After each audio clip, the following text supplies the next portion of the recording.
Hello. So, I'm a soccer coach and I've been learning as I go. I'm trying to, approach with the right spirit. I try to approach with the right spirit. I practice approaching with the right spirit. I had a model of a coach that comes to mind from when I was a kid who got parents involved, and so I tried to do that. And then these parents start giving me feedback, and I try to encourage their feedback. And, eventually I get feedback about things which make me feel uncomfortable. Like, hey, if you want to win, you can't do this, right? Um, and so then it encouraged me to think about what I was really wanting. I'm trying to make Jesus my king as a soccer coach. And so I then realized, well, I care about giving people, the kids, a chance to play. And I could show you my plans. They got the kids. I broke up the 40 minutes of playtime at 5, 10, 15, 20, 25, 30, 35, 40. I broke it up with who's going to start and how I'm going to do my substitutions and what positions. So then I had a plan. And that was helpful because before I had a plan, it was like every kid that came up to me I was trying to make them happy, every single kid. And so I had to kind of put my foot down, make a plan, and kind of stand for what I believe in, not being shaped so much by the kids and everyone else, including my assistant coach who was telling me, hey, if you want to win, you can't do this.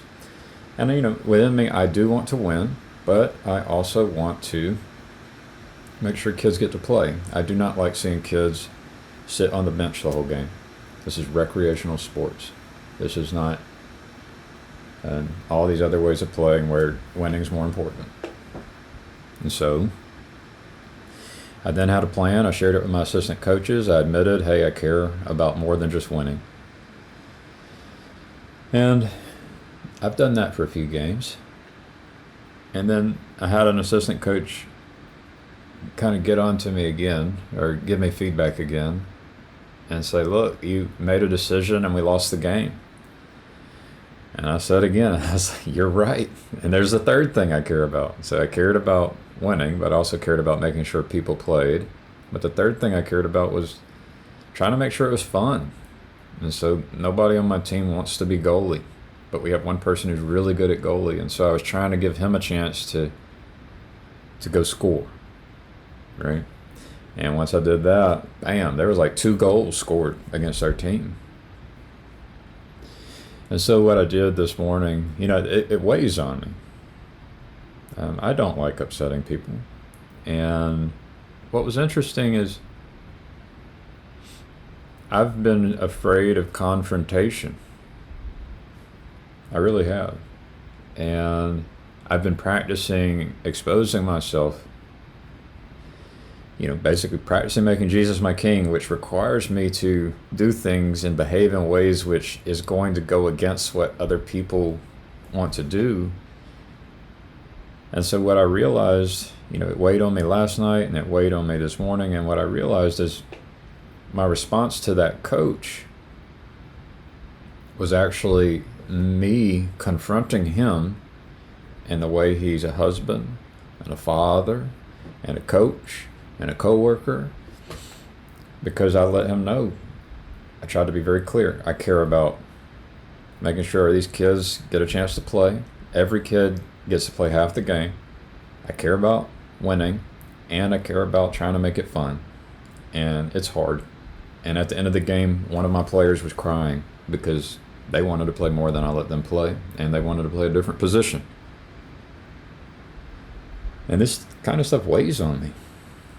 But as soon as I realized that I was basically modeling Jesus as a coach I was practicing modeling Jesus as a coach for a kid's soccer team, and that my response to this person was a way to confront him and the way he lives, so that he's not so hard on his kids about winning, then it just, the weight just whoosh disappeared. And then I drafted up a communication for the whole team, for all the parents, and let them know. I said, I'm a new coach. I apologize that I did not communicate my priorities sooner, but here are the priorities. And I laid it out. Number one, every kid's going to get playtime, is going to get to play at least half the game. Number two, I want to try to make it fun. And number three, we're going to try to win, but we're also trying to make sure everyone has a chance to play, and we're trying to make sure people have fun. And I'm trying my best to balance those three priorities. And what that does is it helps me attempt to model, was it Coach Christ? I'm practicing modeling Coach Christ. And also it clears things up. I'm able to actually communicate my priorities as, Coach Gavin Palmer. And now it's not so mysterious in their heads of what I'm actually doing out there, because otherwise they're just like, does he not want to win the game? Or, some kid might think, he doesn't like me, and my kid may cry because they think I don't like them. But now there's a chance for the parents to communicate to that kid, hey, this is what Coach Gavin's trying to do. This is his goals. And they could even have a conversation. How would you do it different, right? If you were, are these good goals, first of all? And if they are, how would you do it? And now I feel so much more comfortable. And so I go to my small group this morning, and, we're talking about Jesus's miracles. We're talking about unclean spirits, and there's a guy speaking as if he doesn't have an unclean spirit, and he can't help but talk about politics. They really want to pray for our country. And then I go to my next small group, and there's another guy who's like, he really says that, he believes being a follower of Christ means that you care about politics. And what occurred to me is that my confrontation with my assistant coaches and with my parents and with my players on the soccer field, this is politics. And so, yeah, Jesus does care about politics. Render unto God what is God's. But that political arena can be the soccer field in your local community. That's what I want to tell. That's what I want to tell you. That's what I want to tell them.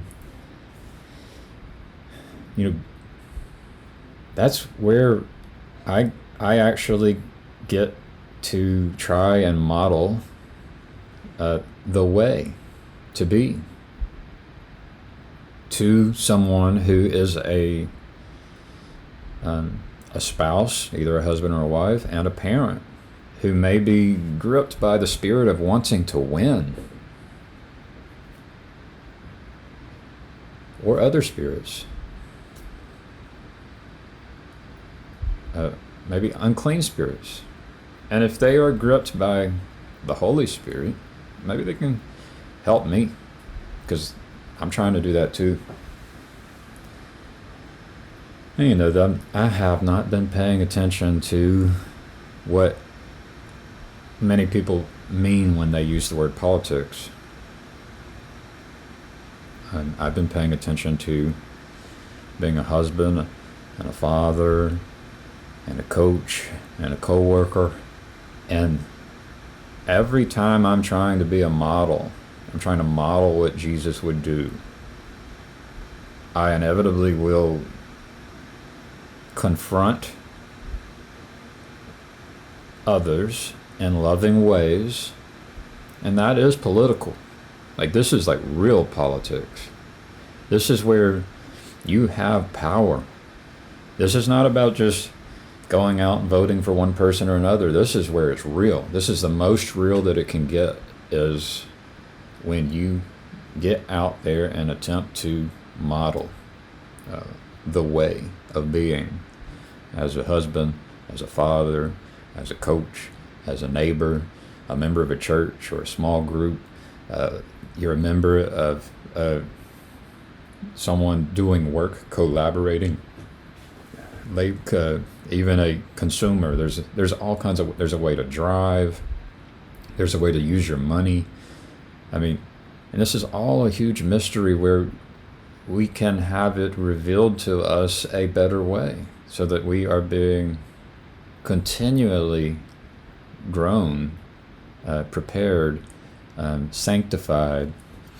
So I render unto God what is God's. It requires us to behave in a way which is going to confront. It is going to be confrontational. And so hopefully my little story, my little experience can benefit you. I would say on another front, I'm kind of a participant or a member of something, Paul Vanderklay would call this little corner of the internet. And, there's a guy named Jacob Vaccarecci, and he trusts me enough to make me an administrator on his Discord server and his YouTube StreamYard, maybe his YouTube channel, maybe.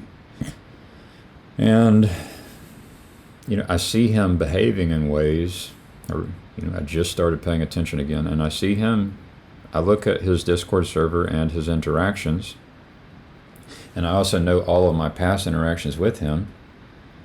And so I'll see him behaving in the way that I disagree.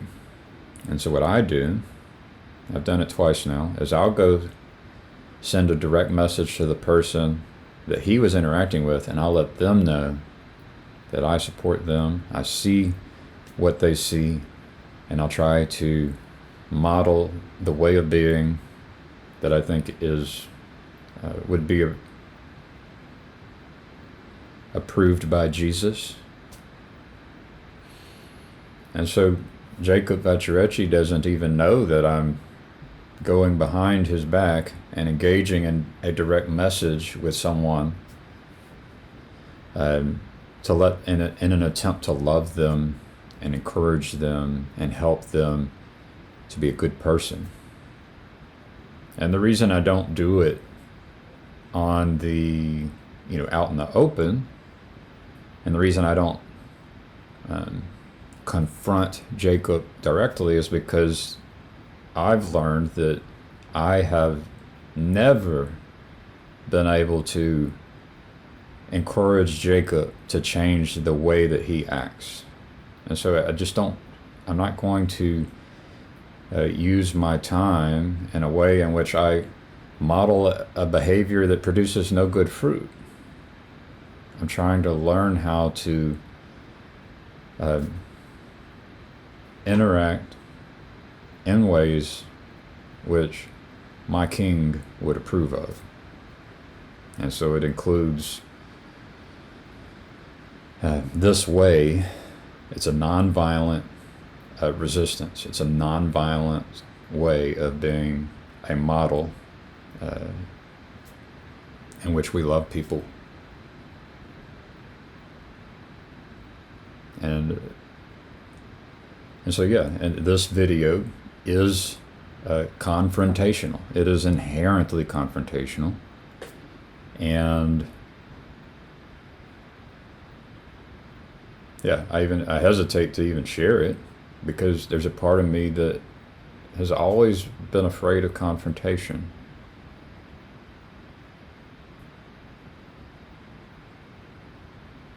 But I don't feel any fear right now. And I think that's because my king approves of this message.